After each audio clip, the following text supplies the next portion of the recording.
নমস্কার বন্ধুরা, এখন শীতকাল পড়ে গেছে আর শীতকালে আমরা বাচ্চা থেকে বড় সকলেই নলেন গুড়ের পায়েস খেতে কিন্তু খুবই ভালোবাসি। তাই বন্ধুরা, আজকে আমি আপনাদের তৈরি করে দেখাচ্ছি নলেন গুড়ের পায়েস। আপনারা ভিডিওটা স্কিপ না করে পুরো ভিডিওটা দেখতে থাকুন।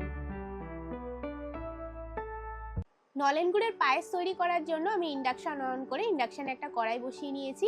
এবার আমি কড়াইয়ে দিয়ে দিচ্ছি 1 টেবিল স্পুন ঘি। ঘিটা গরম হয়ে গেছে, এখন আমি ইন্ডাকশনটা কমিয়ে দিচ্ছি, আপনারা গ্যাসের আঁচটা কমিয়ে দেবেন। আমি এতে দিয়ে দিচ্ছি 100 গ্রাম গোবিন্দভোগ চাল। 100 গ্রাম গোবিন্দভোগ চালকে আমি জলে ধুয়ে জল ঝরিয়ে রেখেছিলাম, সেটা আমি দিয়ে দিলাম। এই চালটাকে আমি জাস্ট মিনিট 1-2 নাড়াচাড়া করে নেব। কয়েকটা কাজু কিশমিশ আমি এখানেই দিয়ে দিচ্ছি, চালের সাথে ভেজে নিচ্ছি।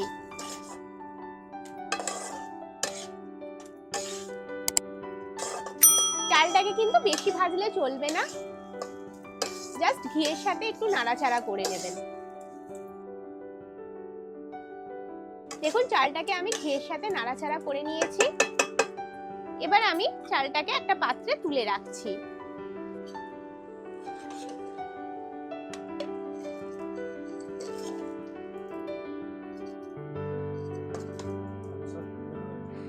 একশো গ্রাম গোবিন্দভোগ চালের পায়েস রান্নার জন্য আমি দিয়ে দিচ্ছি 1/2 লিটার দুধ।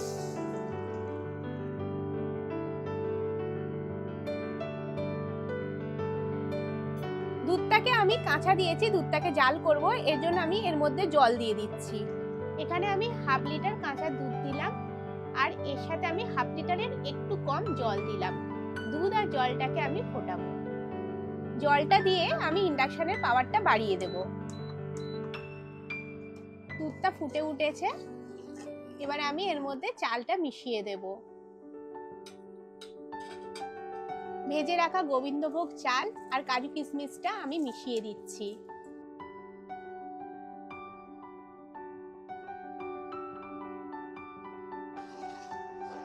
চালটাকে দুধের সাথে খুব ভালো করে মিশিয়ে নিতে হবে। এখন আমি এর মধ্যে দিয়ে দিচ্ছি 50 গ্রাম গুঁড়ো দুধ।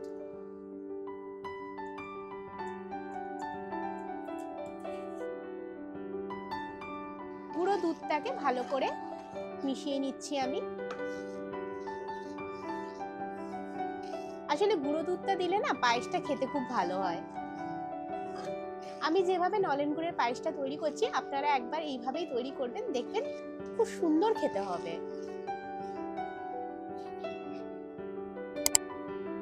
সুন্দর একটা গন্ধের জন্য 4খানা ছোট এলাচকে আমি ফাটিয়ে নিয়েছি। এই ছোট এলাচটা আমি দিয়ে দিচ্ছি।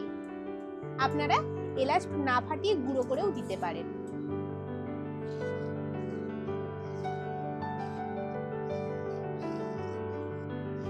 শীতকাল মানেই পিঠে পায়েস। এরপরে আপনাদের আমি পিঠে বানিয়ে দেখাবো। তো এই পিঠে বানানো দেখতে হলে আপনারা কিন্তু লোভনীয় রান্নাবান্না চ্যানেলটাকে অবশ্যই ফলো করবেন। পায়েসের সুন্দর একটা গন্ধের জন্য আমি এতে একটা তেজপাতা দিয়ে দিচ্ছি।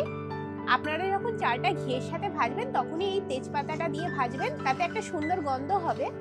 তখন আমি দিতে ভুলে গেছিলাম, তাই এখনই আমি দিয়ে দিলাম। হাতার সাহায্যে পায়েসটাকে একটু নাড়তে হবে, নয়তো নিচ থেকে কিন্তু পায়েসটা ধরে যেতে পারে।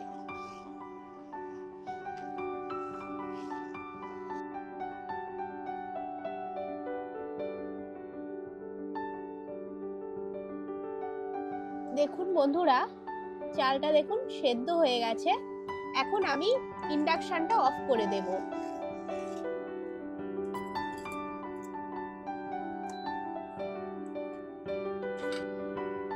ইন্ডাকশনটা আমি অফ করে দিয়েছি। এবার আমি এর মধ্যে মিশিয়ে দেব খেজুরের গুড়।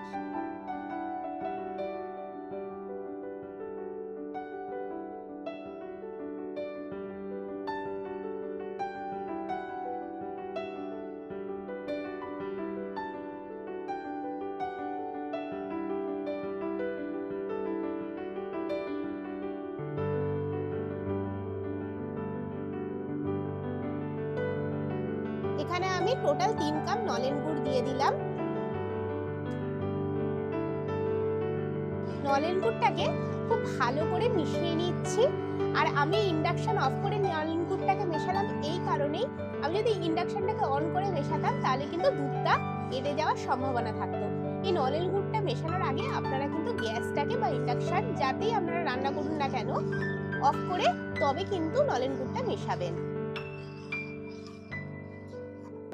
টোটাল আমি এখানে 3 কাপ নলেন গুড় মিশিয়েছি। ভালো করে আমি পায়েসের সাথে নলেন গুড়টাকে মিশিয়ে নিচ্ছি। ব্যাস তৈরি হয়ে গেল নলেন গুড়ের পায়েস। আপনাদের আমি এটাকে খুব ভালোভাবে মিশিয়ে নিতে হবে। এরপর আমি আপনাদের এটাকে পরিবেশন করে দেখাচ্ছি কেমন হয়েছে পায়েসটা। বন্ধুরা, আপনারাও বাড়িতে এইভাবে নলেন গুড়ের পায়েসটা তৈরি করবেন আর কেমন হয়েছে অবশ্যই কমেন্ট করে জানাবেন। ভালো লাগলে লাইক করবেন আর প্রচুর প্রচুর বন্ধু বান্ধবের সাথে কিন্তু পায়েসটাকে শেয়ার করবেন।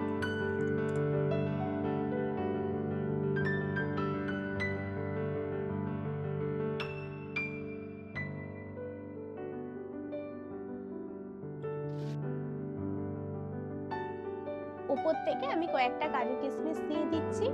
খুব শীঘ্রই ফিরে আসছি নতুন একটা রান্নার ভিডিও নিয়ে। নমস্কার।